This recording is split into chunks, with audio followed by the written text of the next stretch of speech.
We'll be disassembling the Nintendo Gamecube Controller. Tools needed will be a tri-wing screwdriver. The Gamecube controller has 8 screws on the bottom side.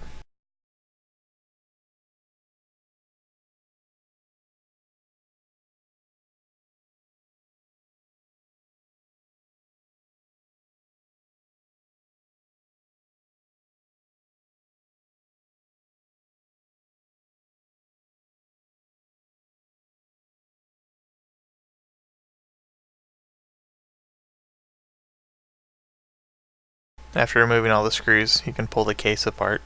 Make sure to do it upside down so that the buttons in the top part don't fall out. Now you can pull the board from the case.